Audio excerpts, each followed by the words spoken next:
Tasha K did all their hooping and hollering for how long? Only to still lose this case. Girl, I know you embarrassed. I'm embarrassed for you. Y'all already know what time it is. I got the black V-neck on.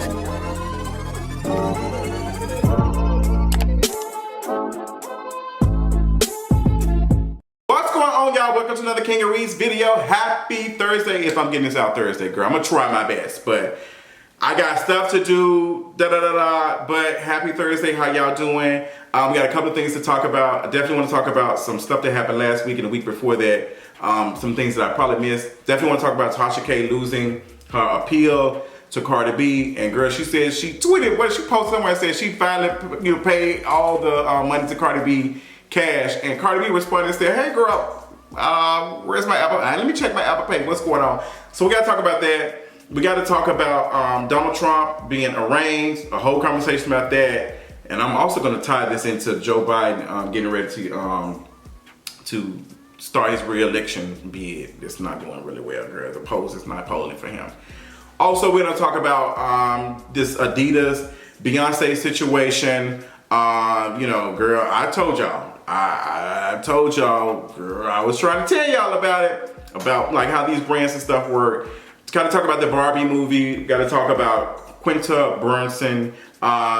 She is going to be hosting SNL, and the girl's been talking about her having a white husband. Like, a lot of black men been talking about her having a white husband and everything. And now they want to talk about, well, what's going on? Like, girl, like, hey, y'all have been out here calling black women monkeys and everything, and calling them ugly and too dark, and chasing white girls for how long? Now a black girl got a white man, y'all out here raising him. Girl, you already know how I give it up. So with all of that said, let's go ahead and get into this mental health check-in.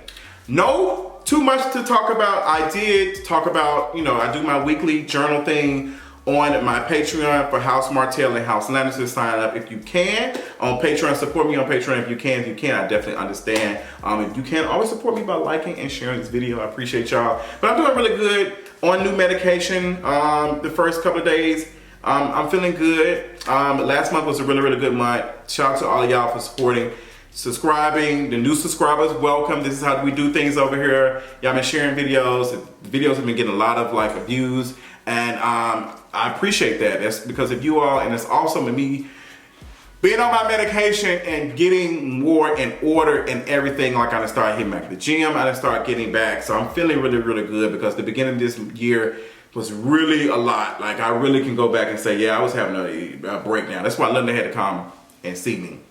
And I had to cut some relationships and some ties with some people to make me the best I can be. But in the army, mess. But yes, I hope y'all are doing well. I hope y'all are enjoying y'all Thursday. Let's go ahead and get into some messy tea for today. The tea for today is Tasha K lost her appeal. Let's go ahead and start off with that. Tasha K lost her appeal. She didn't want to pay Cardi B that money. She didn't want to pay her that $3-4 million.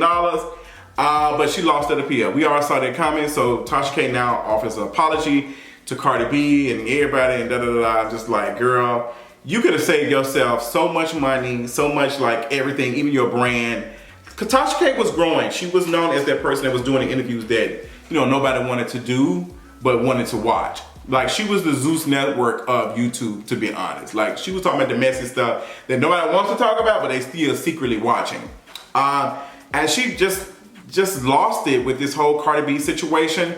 And even I had told her a couple of years ago, like, hey girl, as a person living with HIV, I don't want no one using someone's STI or whatever to shame somebody. Like, the whole, Cardi B has her, it just didn't make any sense to me. I was like, Tasha K, you're better than that. And apparently she didn't know she was better than that. That's why she got sued. And I don't blame Cardi B at all for doing what she had to do. But now Tasha K said she can pay all the money in full, but Cardi B said, girl, I ain't received no Apple Pay yet. What's going on? So Tasha K, you might want to check a firm and make sure that payment went through, because it don't seem like that Cardi B and her people got it. But yeah, I saw this coming. We all saw this coming. Like, girl, it's really coming out. It's really coming out. So yeah, girl, I'm glad she got this out the way. Let's talk about other folks. Let's talk about this Real Housewives of Atlanta trailer. Like, girl, they gave us a spicy trailer.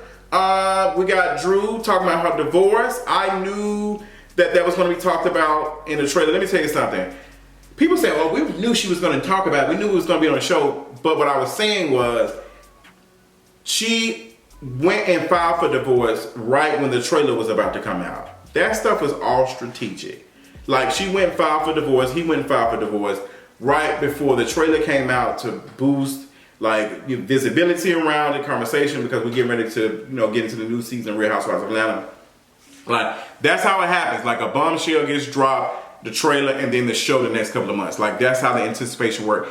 Girl, I've been reviewing reality shows for a hot minute. I think I got this down to a science, to be honest. So much to the point that I'm bored. I'm getting bored, but I probably will watch this new season of Real Housewives of Atlanta. I don't know. But if I do review it, it will be on Patreon. That's where I've been doing my Escape and Queens of R&B reviews and other stuff. Like, that's when I've been putting a lot of that stuff on Patreon. I feel more comfortable posting it on Patreon.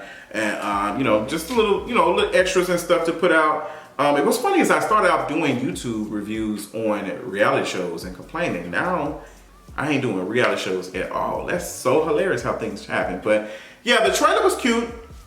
Drew, talked about the stuff with Ralph. And then we got Headbutting Kandi talking about, I don't know who she getting into it with. Kenya dragging folks, like reading folks. I don't know who she was bumping heads with. Who was Kenya dragging? She was getting on somebody. I don't know, but Kenya's still talking about the divorce with Marc. Girl, it's been going on too long. Kandi talking about juggling her family and her business. It's like, girl, we've been talking about this. Can we come up with something else? I'm tired. Like, I'm tired. Look like we're gonna get some new friends of the show.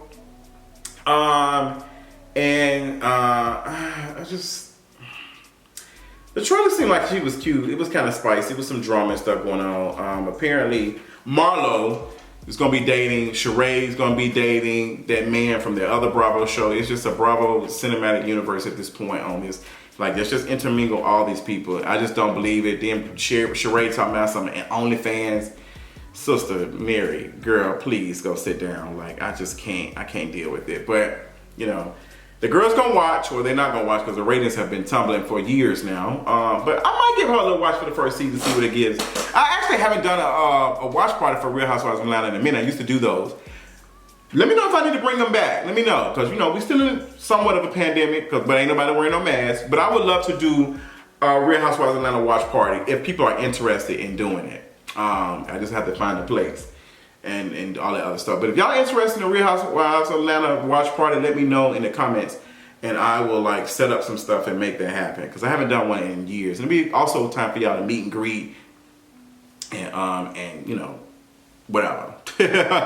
So yeah, I haven't done it. Oh my God, it's so amazing. But I be seeing folks out all the time. So if you see me, speak to me. So let's move on. Real Housewives of Atlanta season. I don't know what season this is, but I'm more interested in this season than I was the last season, based off of this trailer. We'll see how it goes.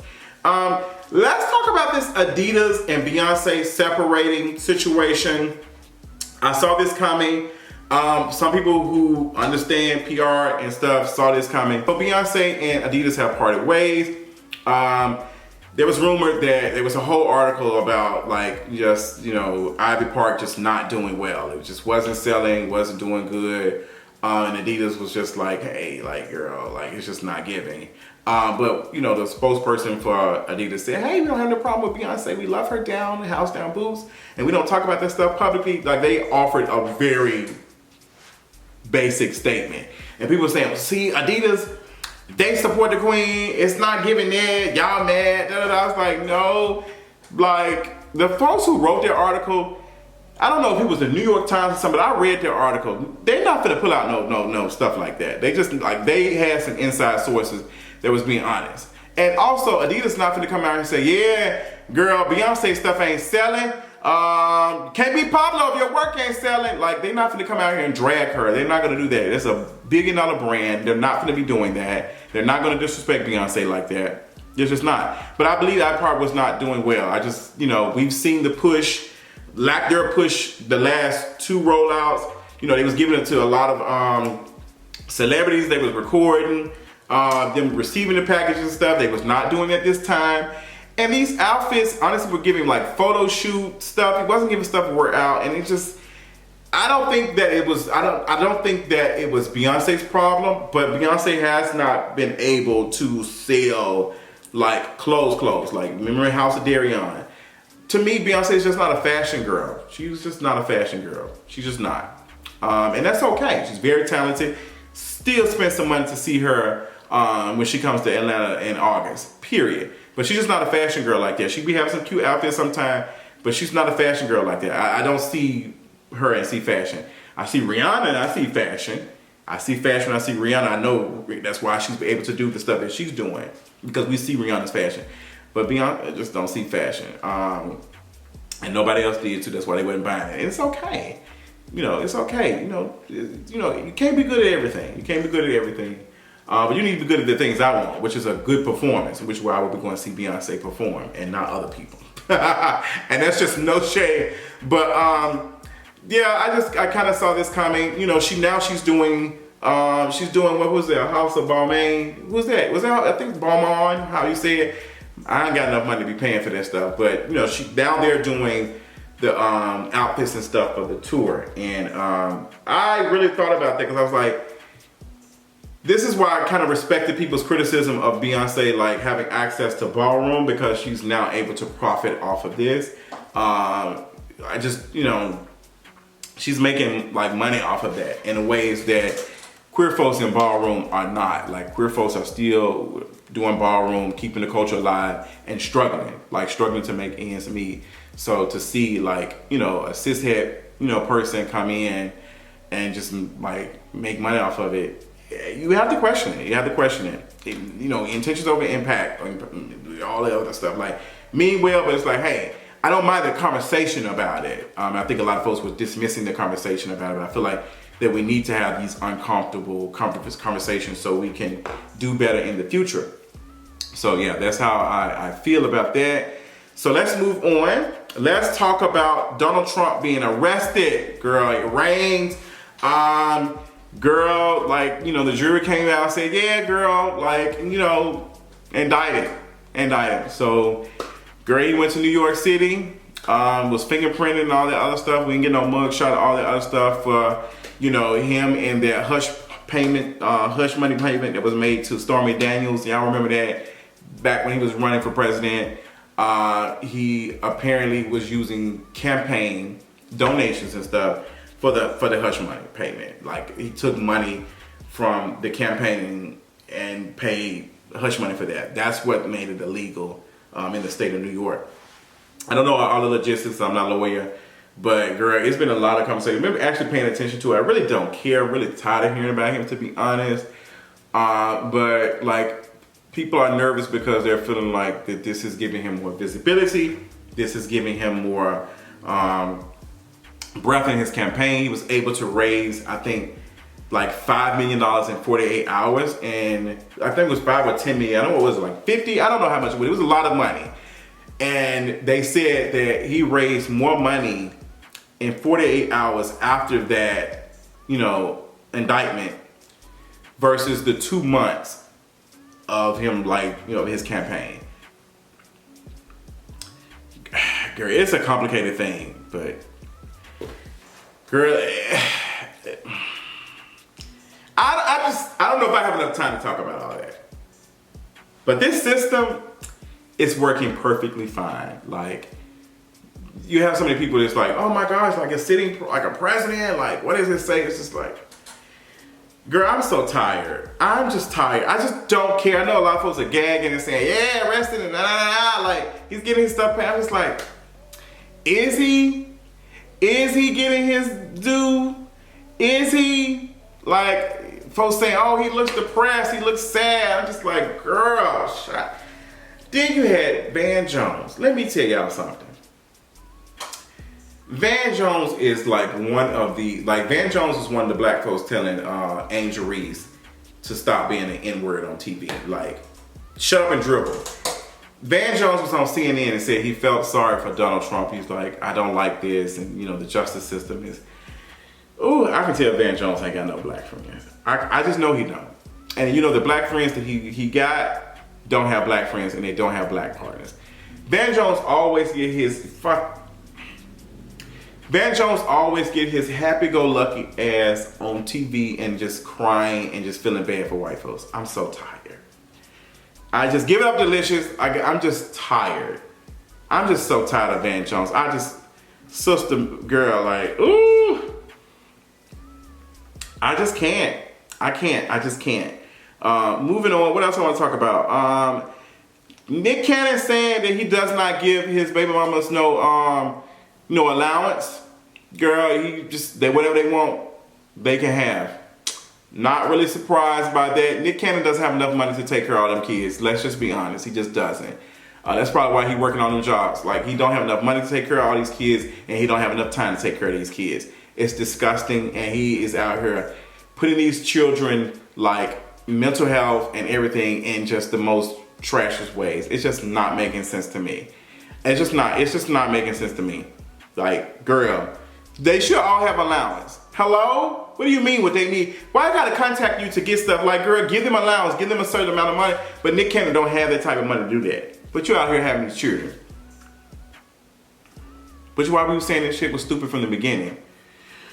Whoo, girl, it's so stupid. I be curious of what this is gonna look like 10, 15 years from now. Like, probably like 18 years from now. Very curious of what this is gonna look like. It's gonna be a mess. I hope they write a movie about it. And I hope you don't make no money from it. Stupid as hell. Speaking of other things, speaking of like people having non-black partners, and this is not a drag. Let's talk about Quinta Brunson. My girl been getting a lot of backlash. Well, I wouldn't say backlash, but a lot of folks been talking about her as far as like her not having a black husband or whatever, and a black boyfriend or whatever. Like, she came out with him and they was like, hey girl, what's this giving? And I'm like, girl, do y'all know how many black celebrities, black male celebrities, black male actors, black male athletes have non-black partners and white partners? Like, please leave Quinta alone. Honestly, when it comes to black women not having like black partners, black male partners, I get it.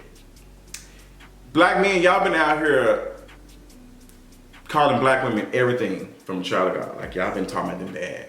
Y'all talk about them bad. Y'all complain about how they are. Y'all say they're aggressive, all of these things. Y'all make all the excuses not to date black women. See how y'all did Serena? Y'all talk about her, call her ugly, all the other stuff. And then y'all wonder why. Like, I'm just confused. I'm confused. And what's funny is black women are still choosing black men majority of the time. Like, there are a lot of black women who have black partners. A lot of like black female celebrities who have black partners. A lot of them do. But you can throw a rock and hit black males, celebrities who have a white partner. Even the gay ones. Like, it just happens. But I will say that I do believe that as talented as Quinta is, I think she's brilliant. She's a brilliant writer. She's very funny. I do think her having a white partner and probably dating white men has allowed her to have access in Hollywood. I think that's a conversation because we see a lot of people in Hollywood, black folks, who are writing, stories for black folks. They have non-black partners. They have white partners. And I don't think that is a reflection on them. I think that Hollywood is so internally like anti-black, racist, that they don't see black folks safe or interested in them unless they have white partners. Like, you can't be too much in. Too much. You gotta tone it down a little bit. So you come with a non-black partner or a white partner. That's actually what it is in LA. Girl, like, that's just what the energy is in LA. Like, it's bad. It's bad. Like, I remember I was at the bar the other night with a friend, and there was this black queer guy who sat down, and it was like, he was at a table with nothing but white folks, and I was just like, yeah, like, this is what it is. Like, this is just what it is. And he probably got a black boyfriend. Girl, let me tell you something. Nobody with a black boyfriend is going out and with nothing. Like, girl, it's just very rare. Like, no. If they have a lot of non-black friends and white friends around, 9 times out of 10, they don't have a black partner. That's just what it is. I like, girl, y'all do the math. I'm not doing it, but I know for a fact what I see is what I see. But Quinta, I have no problem with Quinta having a white partner, a white boyfriend. I don't know what she's been through. Hey, this is like, let's have a conversation. Because I have said, like, I had a conversation with a friend and we were just like chatting up. My preference, my politic is dating black men. Not black men, let me pull that back, but black folks, period. I'm interested in a black person, in a black partner. That's my politic. I will say, I don't give grace to non-black folks dating me. I don't give grace to white folks. Like, you got one chance, that's it. And I wouldn't mind going on a date with a white man or a non-black, person, white person or a non-black person. But you only get one chance. Like, and the times that I have had a conversation with a white person on the apps in the past, like automatic fetishized, like, oh, I'm talking to this fine black dude, chop. Like, it's just BBC, chop. And I know for a lot of black men who do date white men, if I'm running into this in the small instances of me interacting with non-black men and white men, I know y'all are dealing with it even more. Because white men not walking up to me like that. They already know, oh yeah, it's giving nigga. It's giving nigga. It's giving that. And they know that. But I know y'all is dealing with it. And then y'all be out here dragging black men, say they got all this stuff, and then landing with white men that's out here fetishizing your body. Make it make sense for me. Yeah, so that's that. The Barbie movie trailer, saw it. She looked cute, she looked fun, popular to boot, all of that other stuff. She was cute. Am I going to see it? Probably not. I'm probably, it just didn't move me. Like, there's some stuff that I think is good, but it's just not my taste. It's just, nothing about that nothing about that trailer moved me. It's just not my stuff. But I'm going to tell you what show I've been watching. Peripheral. On Amazon Prime Video. Oh my God. Period. That show is amazing. Just finished up the season finale last night, watching reviews about it. It's so good. And then my girl, Tania. Oh my God, what's her name? Tania Nelson Miller. She's a British actress. Tania Miller, baby. She is the moment. Homegirl is the talent. Like, talent is undeniable. Like, she played on one of those Hunting Hill House shows on Netflix. I can't remember what it was. I think it was Bly Manor. Baby, she was thick. Oh, when you can play like different characters in TV shows, and I don't see you as the previous character you didn't play, baby, the energy and everything. She Peripheral. Check it out. It's on Amazon Prime. Girl, it's good. It's good. It's good. Check it out, girl. Tell them that Justin sent you. So y'all can, so they can probably give me a coin or something for that. But that's all I got. But that's the tea for today. I hope y'all enjoyed it. I hope y'all enjoyed the commentary. Let me know in the comments how you feel. Like, share, subscribe. If you're new here, subscribe. If you are not, girl, like this video, share all of those things. And if you can, support me on Patreon at patreon.com/KingaRees. Love y'all until next time. Talk to you later.